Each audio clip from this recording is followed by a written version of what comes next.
Hey, and welcome to all of you in Zoomland. This is not Zoe, this is Barbara. So we begin with this really wonderful idea of a poetic opener. It's like, the warm-up bands before Bob Dylan,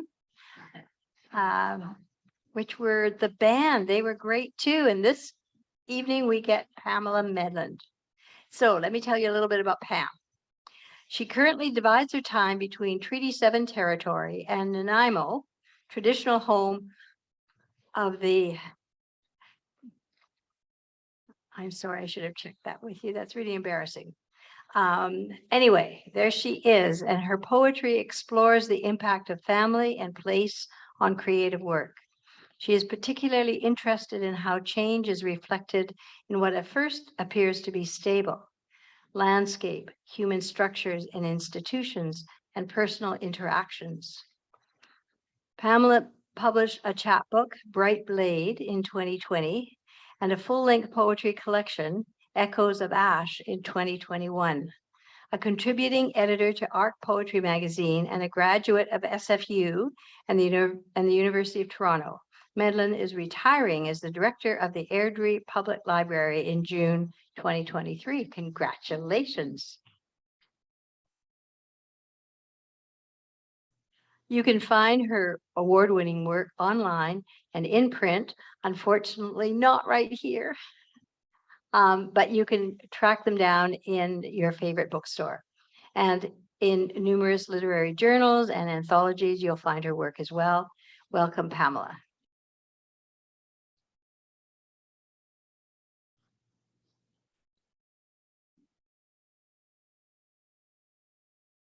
Thank you, Barbara. I forgot that that's what I sent in as my intro, and I didn't pick any poems that suit that description. So, darn. Anyway, it's such an honor to be here. Thank you. Flew in from Calgary or Mohkinstsis this morning, where it's snowy and still icy. So it's really great to see the blossoms. I'm going to share 4 poems with you. Oh, there you go. Is that better? Yeah. My apologies. Thanks for letting me know. This one is called Updraft. So at the beginning of the pandemic, I had the opportunity to spend almost 2 months working in Nanaimo. And I was there by myself. Everybody was locked up. I didn't know anybody. And knowing that I was going to be moving to Nanaimo, I had this plan. Okay, I need to set down some roots. How am I going to do this? And for me, that kind of meant going back to my childhood. I played some marbles. I flew some kites. I threw some knives, like as in the ground. Did anybody else do that in their schoolyard? Yeah.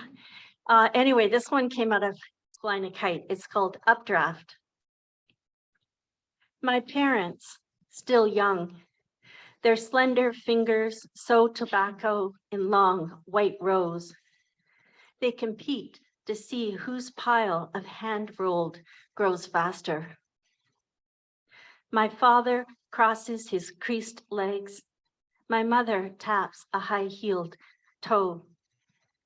I tear cigarette paper into spitball-sized pieces, aim for my sister's eyes, or roll the wrappers one after the other in layers, till I have a tight silver ball that shoots my brother's foil marbles off the table. Kites in a blue sky, my mother's polka dot headscarf, the way the wind wraps her short skirt round her legs, while my dad sends cigarette wrappers sailing up the kite string. So I guess in some ways that might be a little bit of a love poem to my parents. So I thought, okay, I'll just throw in a love poem for me. It's called Uncertain of Everything.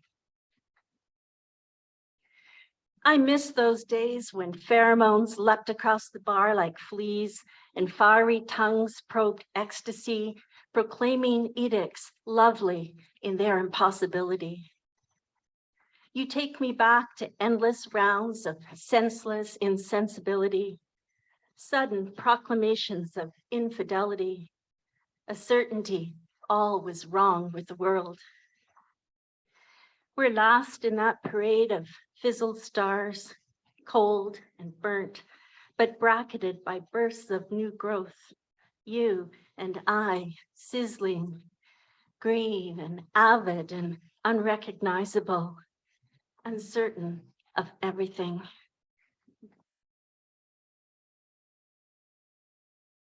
So in the pandemic, like most poets, I wrote a lot of poems about viruses and death. But I also seem to find myself writing a lot of rewriting some of the Greek myths. It was really fun to hear the one about Troy. And I'm going to share with you one that's called Cassandra. I think this mythological rewriting was just kind of an escape, you know. But anyway, Cassandra was the daughter of Priam of Troy, and she could foresee the future, and for many years would walk around telling everybody what was coming for Troy, and nobody believed her. They all thought she was crazy. So this is Cassandra. The city I have seen burning since I was a child, now a skin worn inside out. Annihilation, my release from the burden of vision. Whisper of snake, ear-lit message of despoilment. Rapine, hiss of rain-soaked ember, acrid earth sting. You who listen not, see this tall citadel vanquished by a cunning hack, equine, a full-bellied Achaean sleight of hand. I, gripping axe and torch, espy the death of Paris and my own carnelian night. Oh, look away. This chest, this Dionysian visage, a tainted gift of madness. The moon falls, jasmine and salt, nautical in a cocksure sky. A journey awaits. Let's call it murder. Thank you. And then I'll just bring us back to contemporary time. It's called In the Thrift Shop on Main Street. And I got to tell you, it's not Main Street in Vancouver, though I wish it was. It's Main Street in Airdrie, where I am finishing my working career. And they have the best thrift shop in the world, Main Street in Airdrie. In the Salvation Army thrift shop on Main Street, there are a disproportionate number of plus sizes. I'm getting a deal. Someone's old pants plus. Satin, velvet, teal, brilliant pants with stories and broad expanses, wide in the beam and wild at heart, pants that have seen things. Starkers in the change room in sensible undies. I'm afraid of pants, especially these pants. Their propensity to walk away with anyone they please. So vulgar, so confident, so unabashedly big. I go for the navy, even though I really want the sky blue. The ones that make me look like I've just hatched from an egg. There are blouses with sequins, crystal beading, fake Aztec medallions. I try on the lavender lace with black chiffon sleeves. There is something very umbrella-like about this ensemble. I hope it rains. I hope I never have to take off this blouse that belonged to somebody else, somebody who's probably dead or too old for chiffon sleeves. It's getting late and the ladies at the counter want to close shop. I'm still wearing chiffon. I'm still wearing navy. I'm half and half, like a coin, like the sun behind a cloud on a rainy day. I wonder if I can live in the thrift shop on Main Street. The ladies want to go home, so I take off the chiffon. I take off the navy. It's the end of the day in the thrift shop on Main Street. Curtains hem me in, velvet pants with a furred tongue. I pick up pieces of robin's egg blue. Thank you, everyone.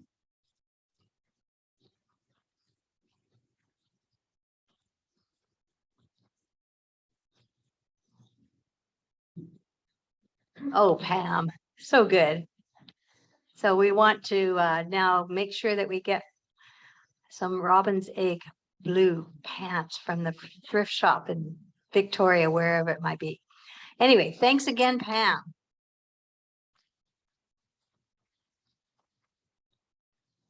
Okay, and now for our featured reader, Joseph A. Dandurand.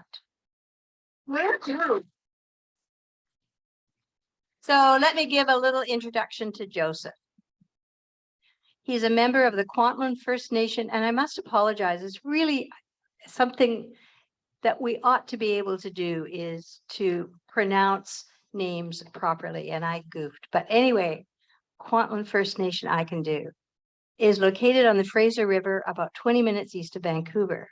He resides there with his 3 children, Danessa, Marlysse, and Jace. Joseph is the director of the Kwantlen Cultural Center. He received a diploma in performing arts from Algonquin College and studied theater and direction at the University of Ottawa. He recently published 2 books of poetry, I Want by Leaf Press and Hear and Foretell by Bookland Press. His newest book, before this one, his other books of poems were The Rumor, published by Bookland Press, and Lamb, the Doctor, by Mawenzi Press. And also, that doesn't include your children's book, right? No, which is, he'll tell you all about it. Okay. His latest book that he will be reading from is called The Punishment, and this is what he says about it. Within this book of poems are images of my solitary existence, with pictures of residential school, the many psych wards, the streets, and the river. I paint for you the need to first understand it all, and second, to escape it all. Within these poems, I'm a little boy who began to fight at the age of 4 and have been fighting ever since. Here too, I speak of my time in Catholic schools where I was abused and tormented, not by God, but maybe by God. Within this book of poems, I share my everyday struggles. I share my loves. I share the streets. I share what I see every day, the eagles, the small birds, my culture, my teaching, my people, the Kwantlen. Within me, I will give to you the forgotten poet. I will give you disease. I will give you cedar. I will give you music. I will give you books. I will give you shadows. I will give you forgiveness. I will give you punishment. Aren't you ready for this now? Oh, yes. Welcome, Joseph.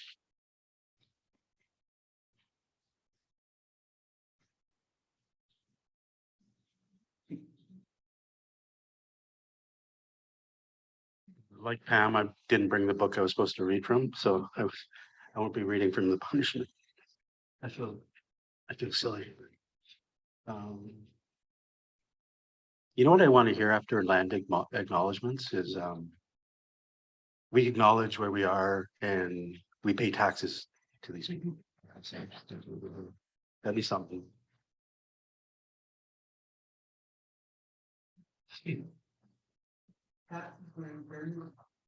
Yeah, I don't pay taxes, but okay. I should be organized, but I'm not. Okay. Yeah, I'm here. You know, I can't see anything because I need glasses. Okay. There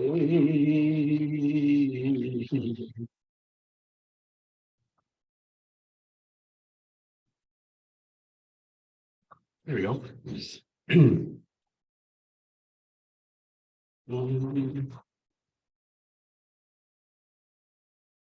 Yeah, my mom was 5 years old when she was put on a train in Fort Langley, and she was sent to Cooper Island Residential School. And then she graduated from St. Mary's Residential School, which is just outside Mission, BC.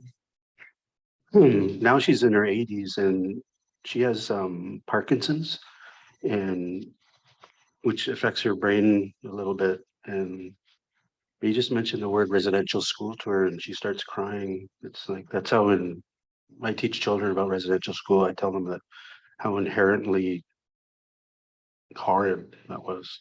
But anyways, I'm not Bob Dylan. I'm Joseph Dandurand. Okay, here we go. It was called St. Mary's Number 4. 1955, down by the river, hut and mutt fishing, quiet Sunday afternoon. All the chores have been finished. Catholics are in the field searching for lovely flowers to pick, to smell, pick.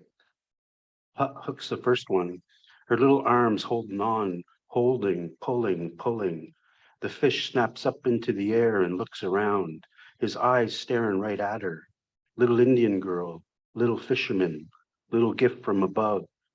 Her hands grasp the pole, her eyes widen, her breath quickens. Flowers picked out of the earth, snapped at the stem.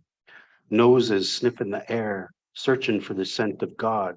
All his creations now devoured by humans. Flowers, fish, little Indians with crosses around their necks. Flowers, lovely flowers, fish. It jumps once more and snaps the line, going down to the bottom, down where the water is calm. It rests, swallows the fat worm, unaware of the creation, unaware. Mutt gets a nibble, the hairs on his arm stand up. Catholics singing in the fields, songs about glory and salvation. Mutt dances the worm, singing his song beneath his breath. He shuffles his feet, trying to remember his dance. Worm dances beneath the water. The salmon spots it, swims towards it. Hunger, dance, song, shuffling the bare brown feet. Fields of flowers, fields of salvation. River, water, fish takes the worm. Fields of song, worm becomes a hook. The salmon snaps his head to the left and then to the right. Hook goes deeper. Mutt pulls, his little Indian arms pulling, his song getting louder, his feet quickening to the beat of the drum inside his head. He pulls, he sings, he shuffles his feet like the old days, like the days back home. He pulls the fish out of the water. He takes a small club-like branch and snaps the fish on top of the head twice. Fish stops. Mutt pulls the hook and what is left of the worm out of the fish's mouth, drops it back into the river. Fields of flowers, songs of glory and salvation. 2 Indian kids on the river's edge, 1955, worms on hooks, songs, drum, paint, memories of home, silently breathing songs of glory. Snap your fingers. Poetry slam. You guys okay? You okay? Okay. Can't see you. Okay. Yeah. Oh yeah, I'm zooming. Hey, is there anybody there? Is there people there? Yeah, there. Are there? What I love about Zoom is they can't throw shit at me, so it's good. Or you guys can, yeah. Candy prefer. Okay. I would like to say thank you. I would like to say thank you to the nuns and the priests who abused me when I was 6. Thank you for doing that to me. And if you'd like to see how I am, just look out your window as I pass by because I know where you live, old man. And to the sisters, I would like to thank you for toughening me up for later in life it was needed. And I shook off all comers and I took the pain you gave me when you stepped on my 6-year-old brown hand and told me to be still and that God was watching me. And when I finally confronted that old man, I slapped him across the face and in his eyes, I could see the lust he had for me those decades before. And now he weeps as the pain in his face changes. And I walk away still that little brown boy in need of comfort. And I know that I am who I am. And to you abusers, you cannot have me. You cannot destroy me. I can do that all by myself, thank you. To the men who used me when I was 9 or 10, thank you for scarring me and giving me nightmares, as they still haunt me here at 58 in my little office, where I punch out poems to soothe the soul, where I can relive the torture of being touched by men. Thank you, and I will visit one day and go up to you, slap you, kick you, bite you, end you. The music changes and I have some new kick-ass headphones and I can hear all the greats and remember times when I was 15 and drinking and doing LSD and tripping in a bar and watching a Pink Floyd cover band, and they were awesome. And the bar was lit with very cool lights and I was tripping. And when it was over, the house lights came on and it was then that I realized that the rest of the bar that night was full of fully patched outlaw bikers. And there I was 15 and long hair and brown skinned and tripping. But they let me float on out of there and into the streets. And me and my friends who were also tripping, we floated home. And as I'm here now, I put on some blues and write some poems about this or that. I wanted to say thank you to all the girls I knew when I was 14, and we all hung out on the weekends and we did our best to be as drunk as we could, and there were such gentle moments. I remember being with a girl and we made love and giggled as those around us were so wasted and they puked and they pissed themselves, and we still conquered our teenage years with the best of them. And even today, I remember each girl's name and I remember how we made love and how we drank until early morning. And I just want to thank them for loving me when I was 14 and so skinny and brown and long haired and not even sure I liked myself back then. And I'm sure I do not like me now. The edges are creepy. The hair is gone. The eyes are crooked. So is the nose. I weep myself to write a poem for all you girls, even though I know I have been forgotten.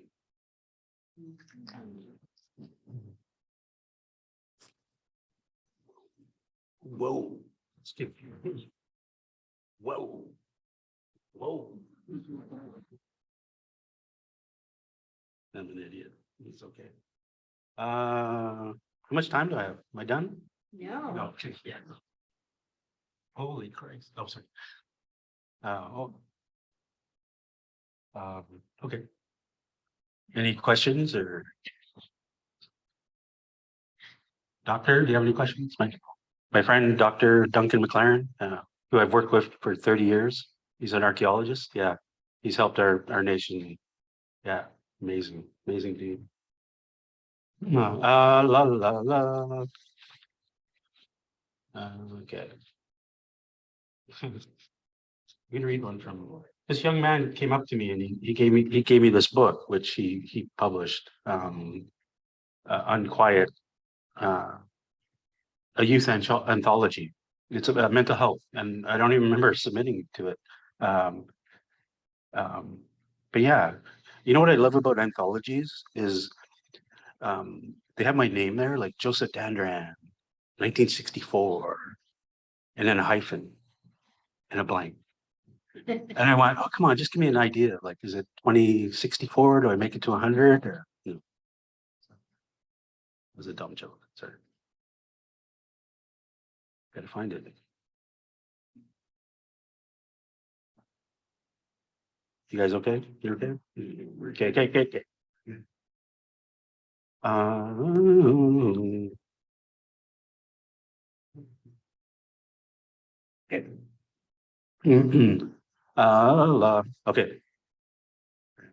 This is called Compassion as a Disease. I recall the moment when my old man had that look in his eyes, and I guess I had done something so terrible that it deserved a beating. And the ritual of him and his ways were a repeat of what his old man did to him, or that is what I tell myself these days as a sort of forgiveness and understanding. But he would close the door so my screams would not enter the rest of the house, and Mum was downstairs wiping the table and keeping busy, and she had met the pain too, and she could not bear to hear me. But later in life, I thought that she never did much to protect me, and she just took it, and I just took it. And when the door was closed, he came at me fast, and he had me down and pinned, and off came his belt, and the first stroke broke me, and I screamed for it to end, but it had just started. And I wriggled as best I could, but it was of no use, and the pain overcame me, and I accepted this every time. And when it was over, the old man could hardly breathe, and he smoked way too much. And later, when he died, right there on the living room floor, when his fat heart exploded, and I was thousands of miles away from his death. And when I heard the news, I did cry, but my tears were so cold that when we buried him, I could still hear the screams and the sound of that first stroke of the belt of forgiveness. Here now, a hawk sits on a tree, and the morning is cool, but the sky is a soft blue. And if I was a dreaming man, I would say that the hawk was someone I knew in another life, and we were lovers, and we walked the earth hand in hand, and we would stop and make love, and we would keep walking and searching for others just like us, but there never were any others like us. And we'd stop and sleep for the night, and then get back up and hold hands and smile to the other as the hawk would take off and soar over us, and it would smile. And we walked all day and night, and we stopped to make love. And when we were done, we stayed there on the ground, and we looked up to the stars and the lovely moon, and we would laugh and remember our children and how they made us laugh. And then we would cry as our love had deceived us. And we never stood a chance in that life, and the arguments and the terror in that old house of ours, and how the children heard every judgment and bad word we called the other. And the day I knew that it was over, and so I walked out and kept walking. And when you died, I died. And so now I sit here in that old house and look out, and I see you on that tree laughing at me again. There are spirits in the river that show up when I am all alone, and they like to tease me and tell me to go home and that the fish are not here yet, but I defy them and throw my net out anyways, and I drift down river for about an hour and nothing, no fish, no hits, nothing. And the river spirits giggle and they tease me and they call me names like those kids when I went to school, and they called me names because of the color of my skin. And I began to throw punches and kicks, and I went at them all, and they all went at me, and down we fell. And when the teacher picked me up, it hurt, and it was meant to hurt, as they did not like me either. And on the river, my net sat silent, and again, but I tried again, and it was now quiet on the river. And then the net danced, and I went over to it and picked up my dinner, and I thanked the gods, and the spirits came back, and they were pissed, and they called me names, and they teased me, but I had heard it all before in the playground when those boys circled me and called me names, and the first punch caught me in the lip, and then I lost it and I attacked them. And it was not a fair fight, but here on the river, it is also not a fair fight. As the river flows and I turn my boat and head home and push my motor as fast as it can go, and my boat lifts up, and the sound of my motor drowns the sounds of the teasing and the torment.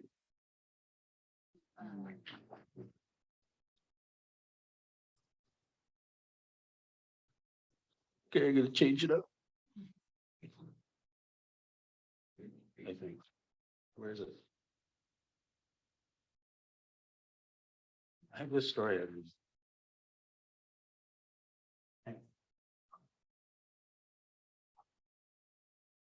You can tell how old the story is. Look at this original. What grade are you guys in? Are you in that? Two? Okay. I love grade ones because they're always, when I'm reading stories to them, they're always like this. And then so I'll stop and go, what is it? And they're like, My dad's got tattoos and my mom's got a tattoo. I was like, oh, right on. They're always missing their front teeth. I do have a children's book out over there, The Sasquatch, the Fire, and the Cedar Baskets. And this is also a children's story that came out last year called it's called The Magical Sturgeon. And then I have a new one that just came out called The Girl Who Loved Birds. Yeah, if you have kids or grandkids, or because I get that thing called royalties. Yeah, that's good. I love royalties. You get like an 8-cent check from somewhere. It's like, oh, hey, that's on Pam, how I know I'm famous now because my books are sold in Walmart. So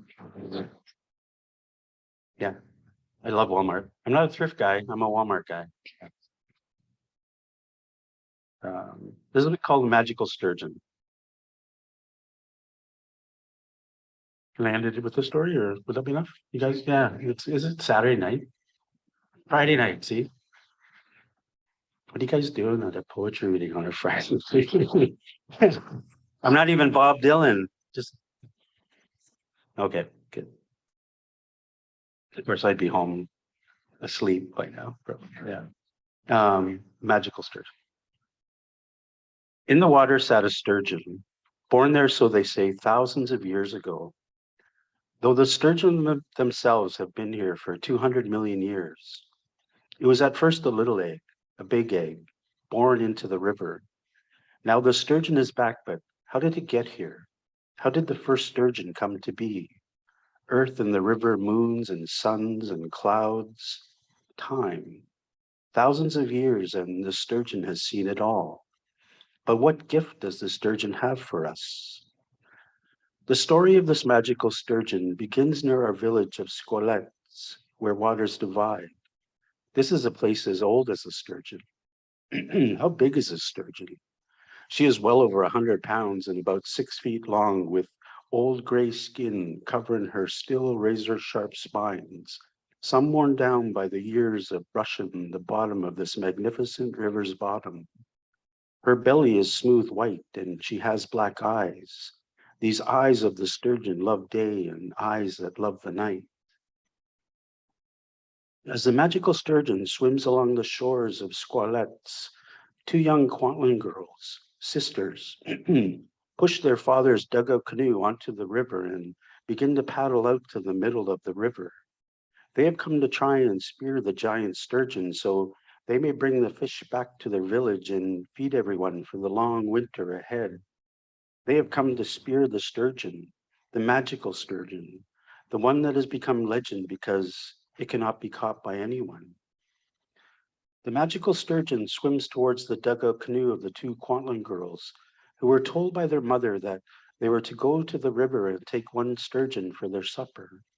They were also told that they were to leave something for the river. Their mother gave them 2 big pieces of bread and 2 big pieces of smoked fish.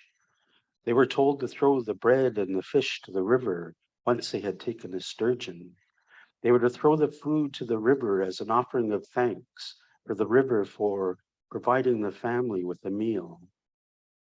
The 2 sisters sat in their dugout canoe and dropped their spear hook into the water and let it touch the bottom of the river. They waited for the magical sturgeon to swim into the barbed hooks of the mighty spear made by their father. Morning turned into midday and into the afternoon as both sisters began to get hungry. They knew they must not eat the food offering, but they must give it to the river when the river gives them a sturgeon. They waited and waited until the older sister decided that she would eat only half of the food offering, 1 piece of the bread and 1 piece of the smoked fish.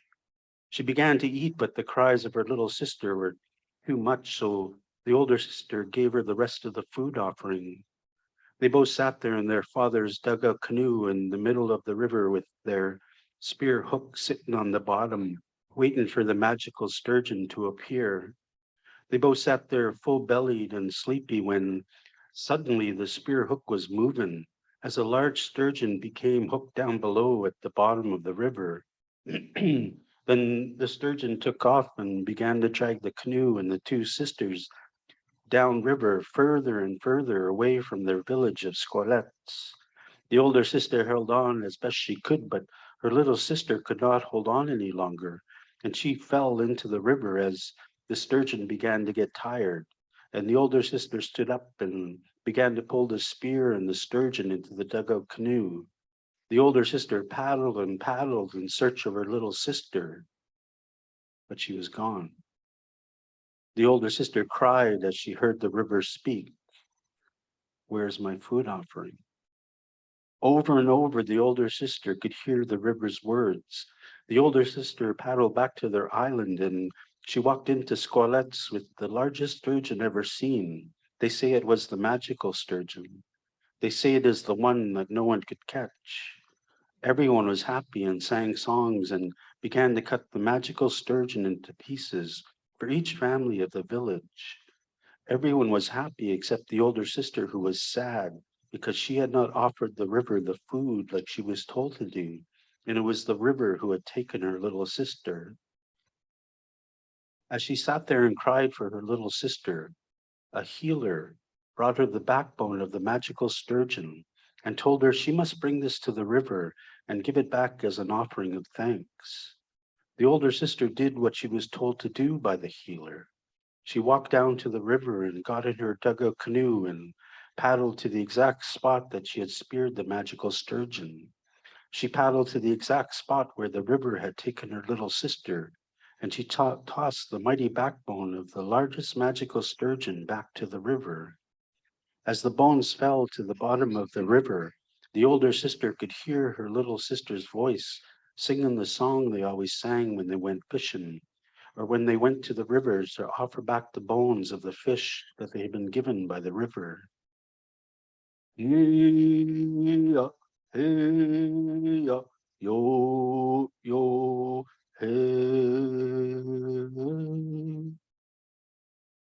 hey-ya, hey-ya, yo, yo, hey, hey-ya, hey-ya, hey-ya, hey-ya, hey. She could hear her little sister singing her song, and when the older sister looked up from the river, there she was on the shore, walking home, singing the song of thanks. The river has given her back as thanks for the offering of the bones of the magical sturgeon. Thank you so much.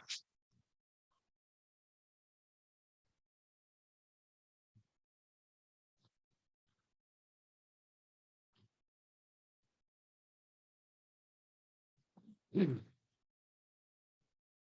I can